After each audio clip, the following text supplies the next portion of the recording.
We're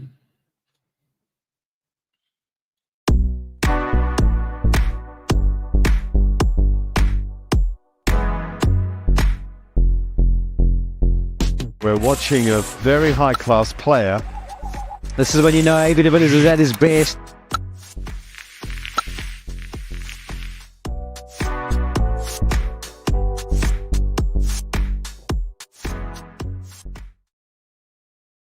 Here we go. 360 Live. Welcome to everyone. It's Saturday morning. It's a beautiful morning, and we're all happy to be alive. And going into this new year, very exciting year ahead hopefully for everyone. There will be some challenges. There will be some good stuff, some bad stuff, but we'll take it all in one step at a time. Today, there will be another match in the SA20 tournament. For those of you who have been following it, I will be covering a little bit of that soon. But welcome to the stream. As per usual, please post your questions. Start right away, whatever you want to find out or know about pretty much everything or anything. And also subscribe to the channel, hit that bell notification so you get notified whenever I do go live.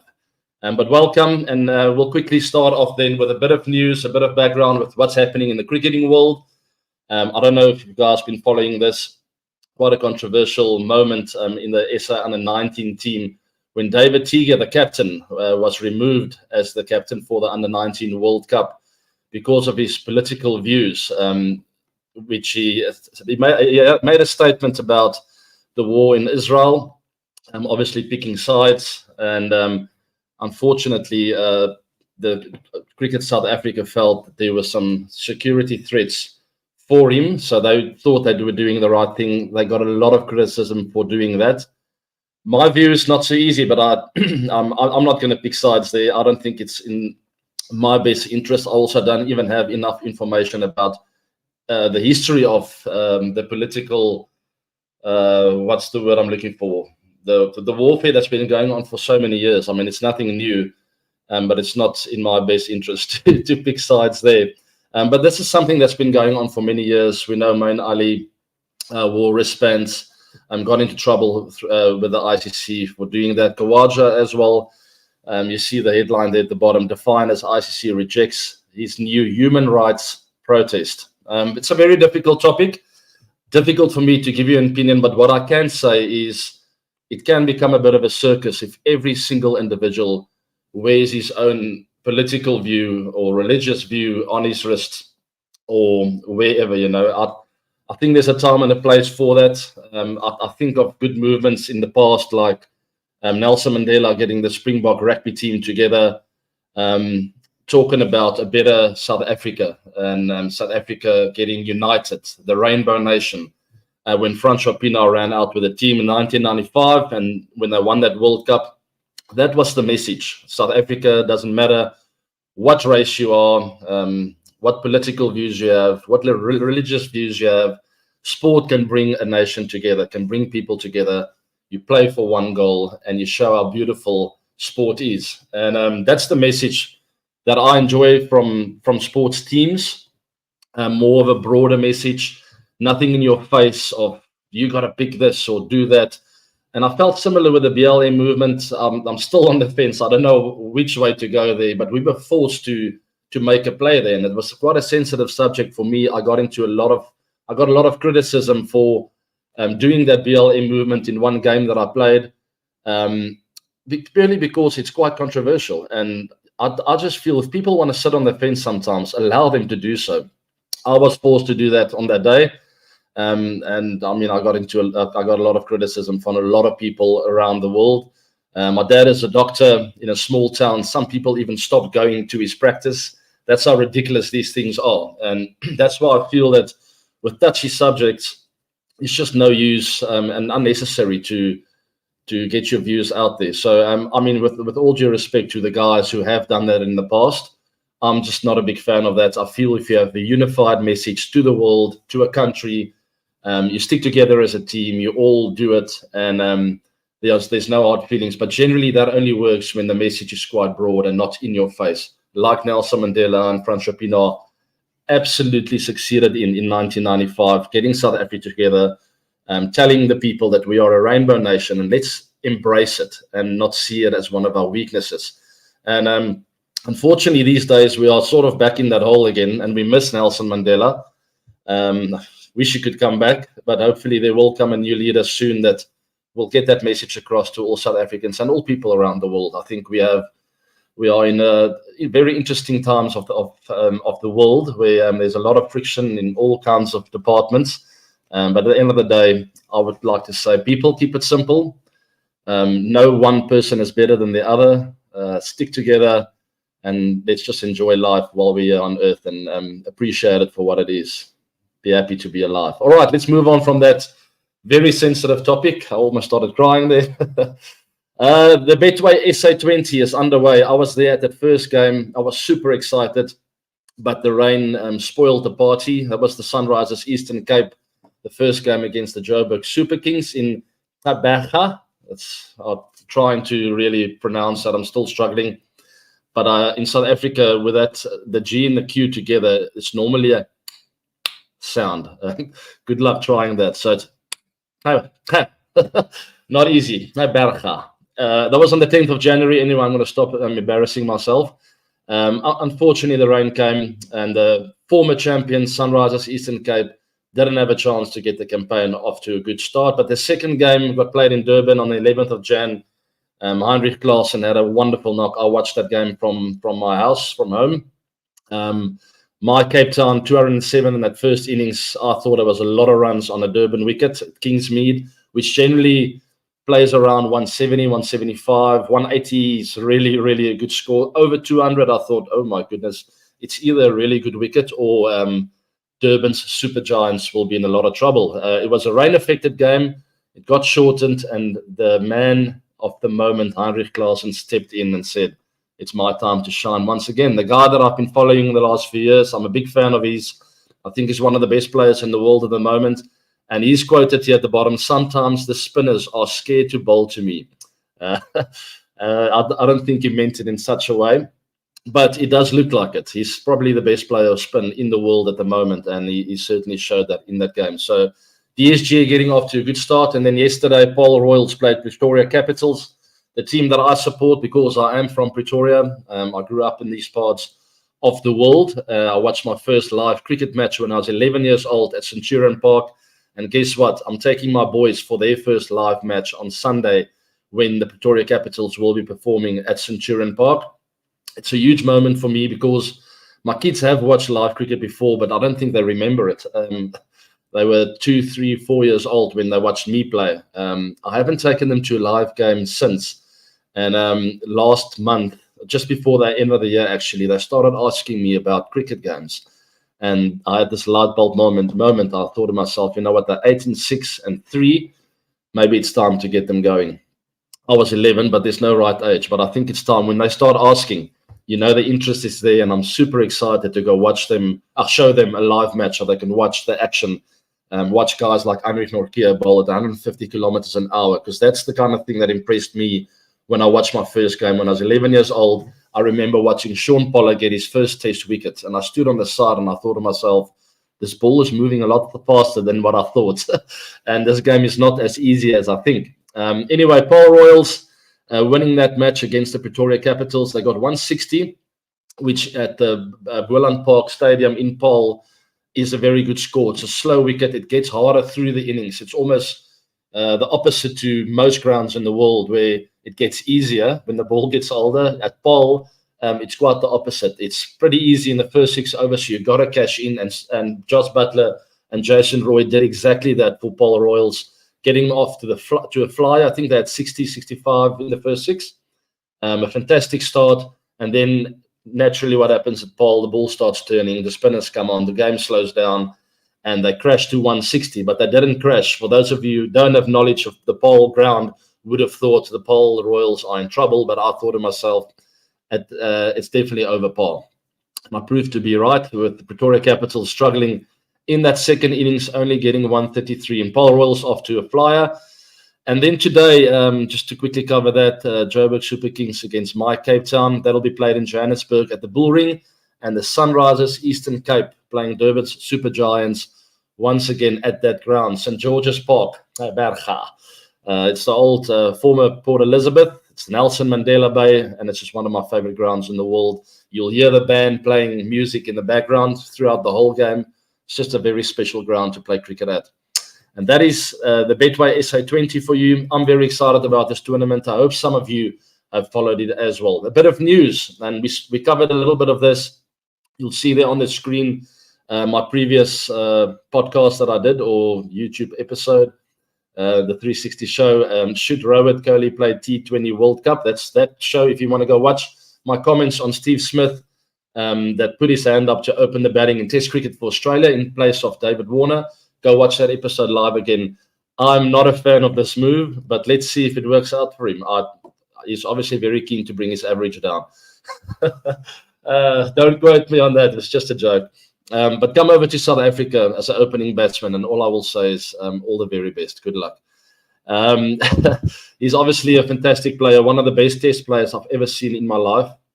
I think he's played some of the best knocks I've ever seen, especially in the Ashes, winning some Test matches for Australia out of nowhere, especially that Ashes when he got hit on the head, went out to bat again. He was in the form of his life, and he almost single-handedly won that Ashes for Australia. I have a lot of respect for this man, especially all the controversy he's been through in his career as well. We don't have to go into that in depth, but the way he stood up, came back, I thought was very genuine, very real, and I'm a big fan. I find it difficult to watch him play because he's very irritating when you play against him, and you stand in his slips, and he's got all these movements, and he shouts loud, "Wait, yes!" And he's got all these little tricks where he flicks his leg up and the bat twirl. So yes, pretty irritating to play against, but that's what some of the best players in the world do. They make the opposition almost hate them, like, can this guy just get out of my face?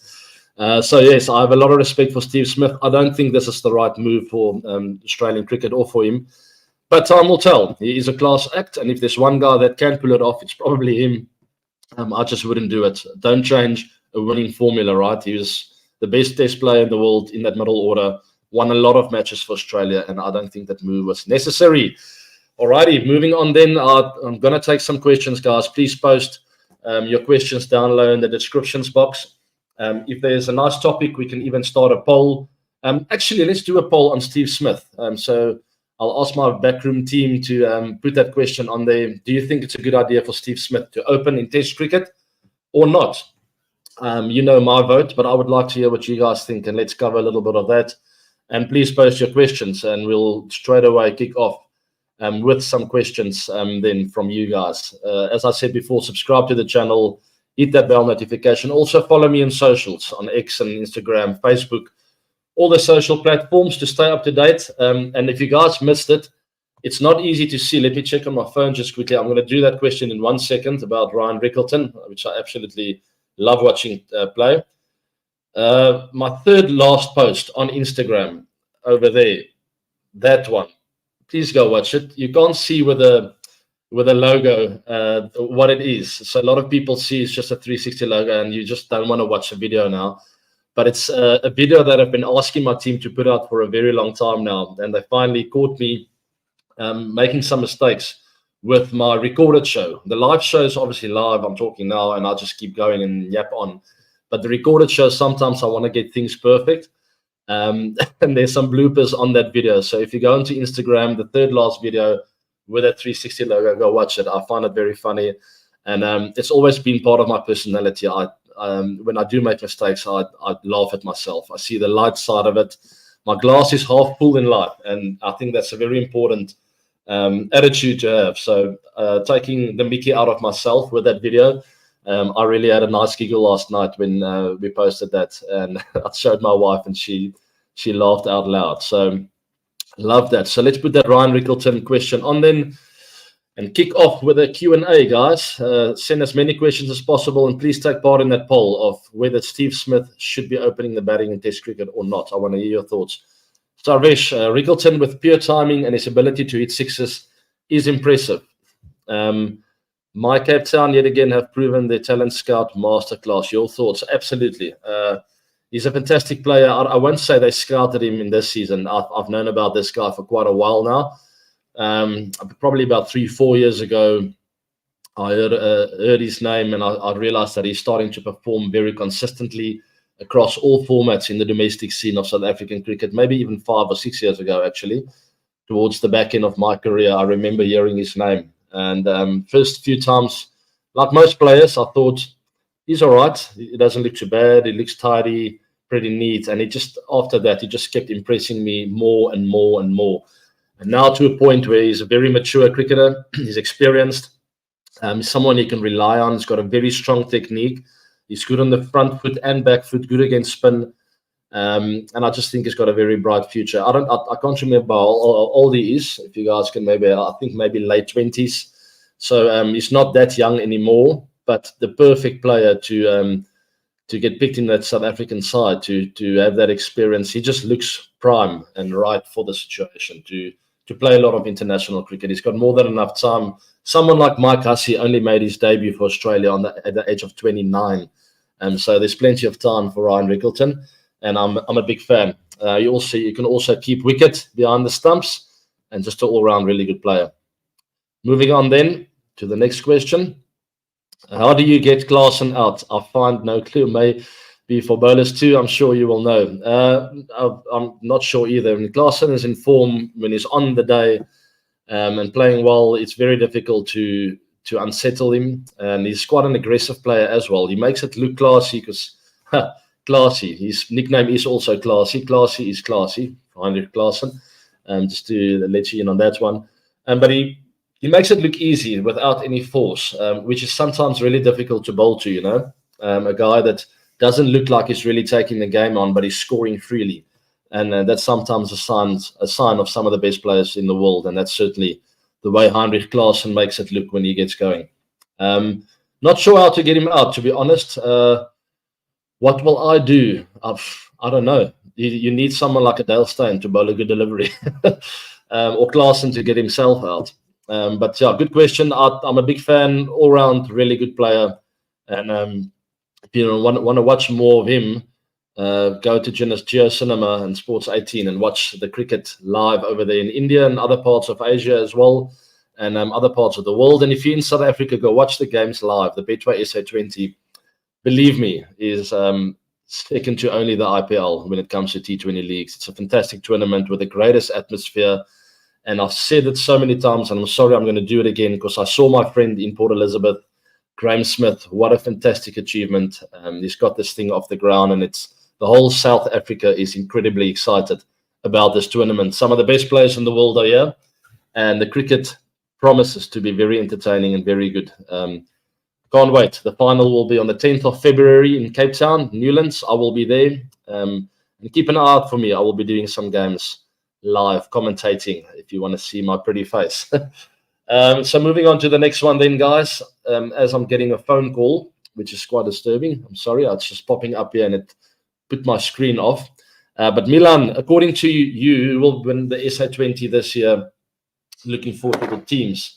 Good question. As I said before, my favorite team is the Pretoria Capitals. I was born and bred over here in Pretoria. We moved to a place called Wombaths. Recently changed names to Bella Bella. That's where I grew up, a small town about an hour's drive from Pretoria. My first live game I ever watched was Centurion Park. My first real cricket game that I played was at Centurion Park. So this is my town, this is my city, and Pretoria Capitals will be my favorite team for this year's tournament. I do also think they're a fantastic team. They lost the first game against the Paarl Royals, but I will be supporting them on Sunday, and that's tomorrow at Centurion Park. Hopefully they'll get across the line. They're playing the Paarl Royals again on Sunday, so it's back-to-back games for the Paarl Royals and the Pretoria Capitals, and hopefully the Capitals can get one back on the Paarl Royals in that game. So yes, I'm going for the Pretoria Capitals. I do think a lot of teams have a strong case of putting their hand up to win this tournament. The defending champs, Sunrisers, Eastern Cape, look like they've got a great team. My Cape Town, fantastic team. The Paarl Royals yesterday, which I thought wasn't the strongest team in this tournament, showed that they've got class. Obviously, Josh Butler and the team, Lungi Ngidi, Jason Roy, so many superstars. But when I look at that whole team, I thought, okay, that's maybe one team that might be lagging behind. But Durban's Super Giants, so many superstars as well. There's just too many to mention. This tournament's only 6 teams, so it's pretty short. It's only a 1-month tournament, which I enjoy. I like it when a tournament doesn't go on for too long. Short and sweet, and looking forward to watch the rest of the games. Next question then. Let's see what the team comes up with. Should Faf be returning to the SAT20 squad? We've covered this before with Rohit and Virat as well, and a few other players.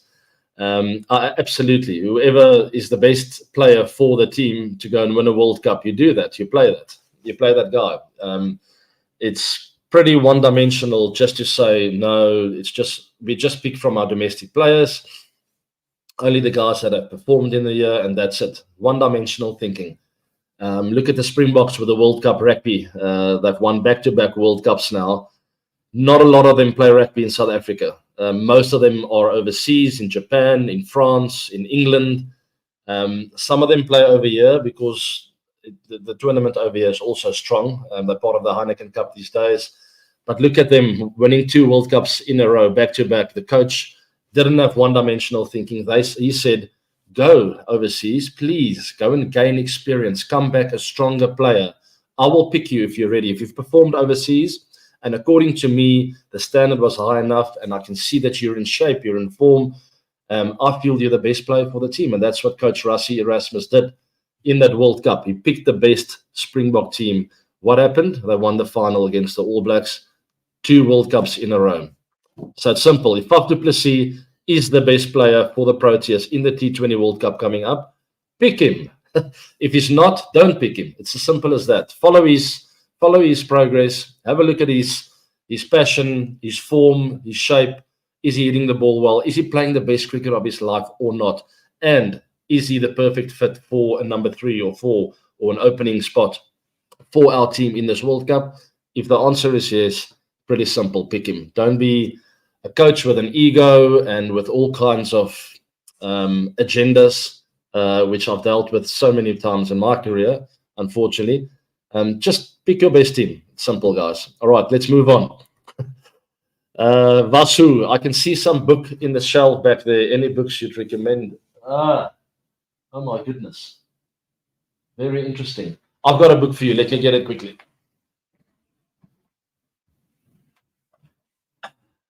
This is just a joke, but there's a book for you. You can read my book, or give me 1 second, guys.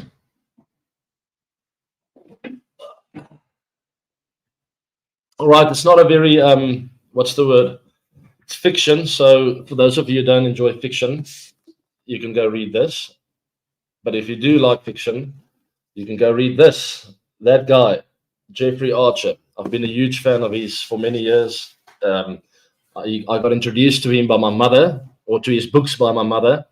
And my favorite book of him of all time is Cain and Abel from Jeffrey Archer. So go read that. This is a different one from the Clifton Chronicles. Be careful what you wish for. It's one of, I think I can remember correctly, one of 8 or 7 or 8 books. So it's a lot of reading. But I just love this guy and the research he does. It's all fiction, but it feels so real because he really does his homework well. So thanks for that question. I had the privilege of meeting Jeffrey Archer, as he's known in England, Lord Jeffrey Archer. I finished a Lord's Test match once, and as we drove out, I saw him walking on the street, and I drove out with my manager that day, and I told him, is that Jeffrey Archer? And he said, yes. And he said, you want to meet him? I said, of course, because my lucky strike was that my manager actually have met him before. I jumped out of the car, my manager introduced me, and not long after that, he contacted me. And since then, he's been sending me books every year. All these new books that come out, he sent over to me. And I absolutely, I haven't even got to all of it. I think I've got like 20 books here from Jeffrey Archer. I love my reading, but I can't read that much. I need a bit of time, you know. So yes, I got to meet him. He also called me up when I was, I think, in Southampton. I can't exactly remember where I was. He drove through, watched the game we played. We had a walk and got a coffee together, and we just shared some experiences. I had the opportunity of asking him, how does he do it? And he just said, AB, hard work and passion. And very simply put, 2 words that Define most successful people: hard work and passion. Do stuff that you love doing. So he said, I love writing. And secondly, I'm so passionate about it that I'm prepared to put in the hard yards. So yes, I got the opportunity to meet him, go read some of his books, go read my favorite one, Cain and Abel from Jeffrey Archer.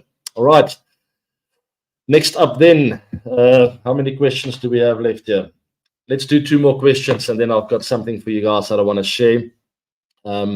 It's once again one of my favorite sports people in the world. I want to share something about him once again. Anyway, Will Jacks or Cameron Green, whom you think will be in the first playing 11 for RCB? Good question, because it's got to do with the balance of the team. Maybe both of them will have a spot in that team. Then someone else might have to miss out. I think it's a difficult question because they don't really compete. Cameron Green offers you overs with a ball in hand, and so he's more of an all-rounder, where Will Jacks is more of a specialist batter. Maybe there's a spot for both of them in the team, with Faf du Plessis obviously as well. Will Jacks up the order, and Virat. I think the batting lineup will look strong with Jacks in there. It depends if one of them play, then it depends if you want to strengthen the top order or the back end. I see Cam Green playing a role not up the order. I would like to see him bat at 5 or 6 and finish games for RCB. I think that's where we have been lacking a little bit. We've got DK there. If you can add Cam Green to finish the innings, I think it'll be fantastic. But maybe, as I said, there's a spot for both of them in the team. We'll wait and see what the troops come up with, Andy Flower and co. It's a very exciting IPL season coming up, and I think the team looks really strong. Team RCB, that is. It's going to be a great tournament. Last question then, before I show a little video of one of my favorite sports people of all time. I wonder if you guys can guess it. And then I want to see the results of the poll. If we did put it up there, guys, please let me know where we're at with whether Steve Smith should be opening the batting in Test cricket for Australia or not. Saad Khan, what do you think about the future of Test cricket? I think it's in good hands. I absolutely love watching Test cricket. I don't know what you guys feel, but it is the ultimate format. You hear so many players say that, and I think your fans feel the same about it. It's just so nice to watch a good Test match of 5 days of hard-fought Test cricket. So I think the future of Test cricket is safe and good. I would like our organisers and administrators, the ICC, and also some of the boards, the BCCI, ECB, and also Australian Cricket, to stand together and just to. I'm mentioning those 3 boards particularly because they sort of run cricket in the world at the moment, and it's necessary. I spoke to Mark Nicholas about it the other day. It's necessary to give a bit of love to the other cricket teams around the world as well, the other boards, Cricket South Africa, West Indies Cricket. It's all good and well owning cricket and having the majority of the power, and that's in the BCCI, Australian Cricket, and the ECB, together with the ICC from the top. Yes, it's fantastic to watch you guys play, but in 10 years' time, and this is a message to Indian cricket, also Australia and England, cricket will not survive if it's just the 3 of you playing against each other. I know for business it's amazing, but you need South Africa to play against. You need a good Pakistan team and Bangladesh team and West Indies team. Otherwise, cricket is not going to survive, people. So hopefully the administrators will fix that and make sure that all Test teams get a fair chance to play against each other. And when you do finally lift that mace, it is actually the best Test team in the world, and not only someone who's played 4 Test matches in a whole year, which is South Africa sometimes. So hopefully we get to fix that, and then I do think Test cricket will be completely fine, which is the ultimate form of the game. The poll results for you guys. Should Steve Smith open the batting? 58% of you think yes, and 32% of you, 32% of you say no, and 10% are sitting on the fence. So yes, you guys think it's a good idea. I'm part of that 32%. I don't think it's a good idea, because you don't change your winning formula. You don't go and bat Virat Kohli at number 6 now because he's put his hand up to go and do so. Where does he score his runs? I think number 3 in all formats for Virat Kohli, by the way. I don't like him opening the batting in T20 cricket, even though he does that for RCB. I would like to see him bat at number 3. I think that's where he is at his brilliant best. Just my humble opinion. All right, I've got something special for you guys. It's a video of my favorite sportsman, I think, currently in the world. Why I wanted to put this video up is it purely just shows his human side. I love the way this guy competes. He sometimes gets criticized for the way he plays the game. I think he's hated because he wins so often, to be honest. People hate the winners sometimes. They want to see him lose to see that he's human. But you don't have to see him lose to see that he's human, because this video will show you the human that he is off the court. And there's your tip for who it is. I hope you guys enjoy it.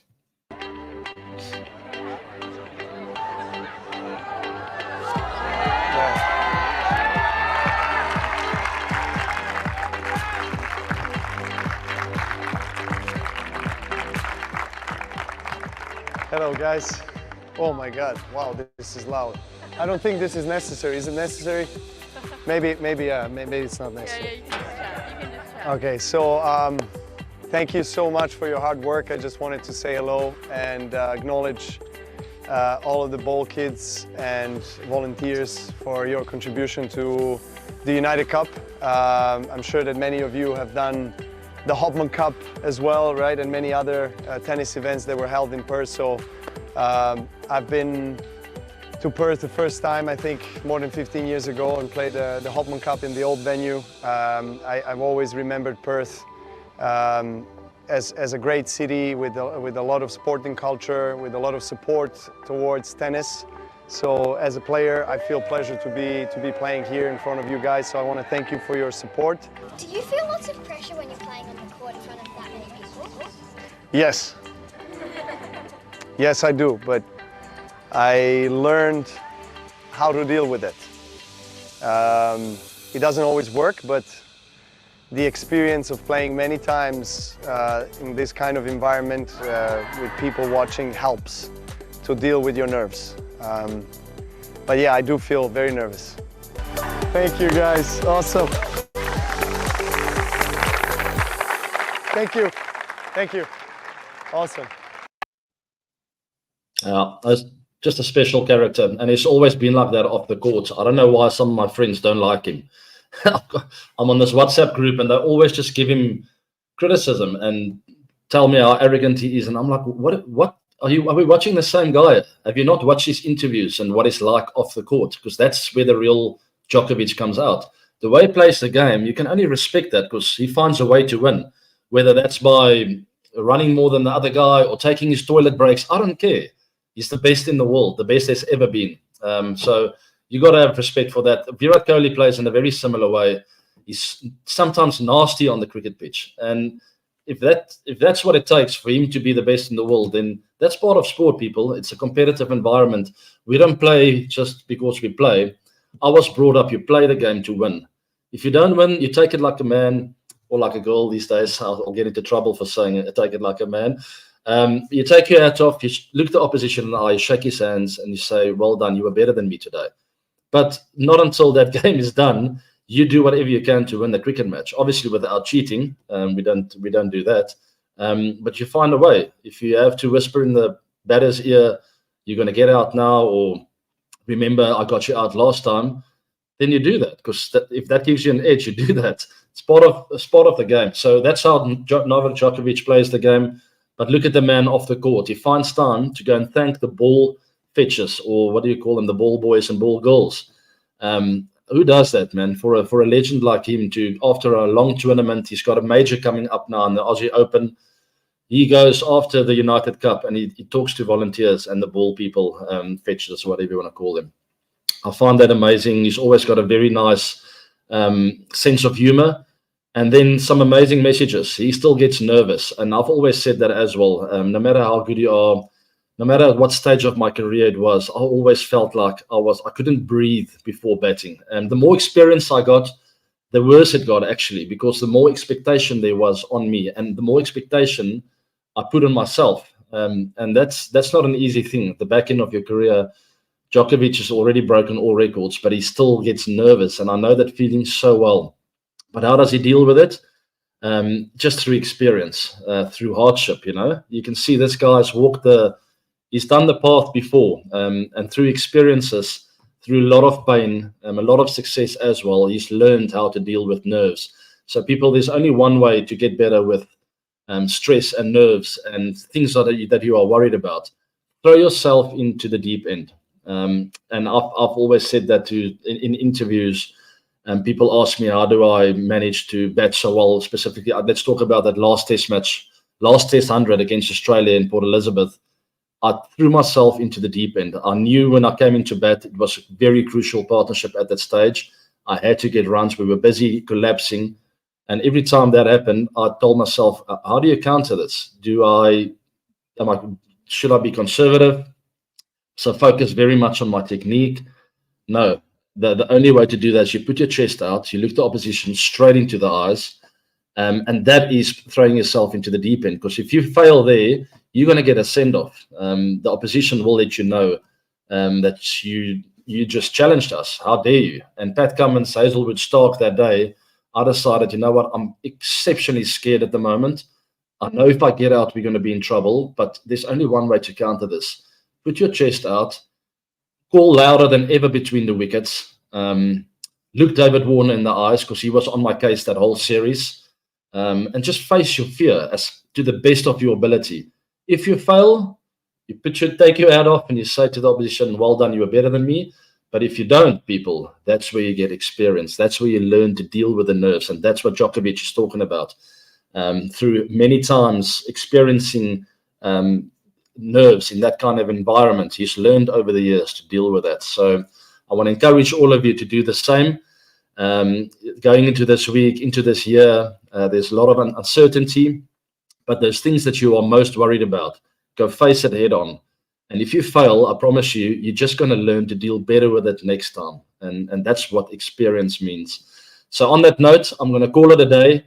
I've done the poll results. You guys know that you want Steve Smith to open. We've covered the Betway SA20 and we've had a lot of fun together. And I want to thank all of you for joining in on 360 Live. Go subscribe to the channel. And I hope you enjoyed that video from Djokovic. And I hope there are a few more fans out there today of Novak Djokovic than before. Follow me on socials as well, as you see at the bottom there. And Vino, I love you guys too. Thank you very much for the love. Thanks for joining me, and I'll see you guys with next week's 360 show. Keep an eye out on social media. I will post on there for when it will be released, and then we'll also be doing 360 Live next week. And we'll be covering more of the Betway SA20. Please go watch the games, people. If you're in other parts of the world, I know Geo Cinema and Sports 18 covers it, Super Sport, and I'm pretty sure quite a few other broadcasters. It's a fantastic tournament. Support Graham Smith and South Africa and the South African players, because I think it's a fantastic tournament. And there's a great partnership with India. Some of the IPL Indian team owners are involved with this tournament and own some of the teams. You can see it in the names of the teams. And I feel very proud to be the ambassador of the tournament. So keep an eye out for that. Love you guys too. Have a fantastic, fantastic weekend. Tonight, I'm taking my wife on a date. We're taking the kids to the in-laws, to the grannies, and take your best person on a date, or go tell them that you love them today. Have a fantastic Saturday. I'll see you guys next week. Bye now.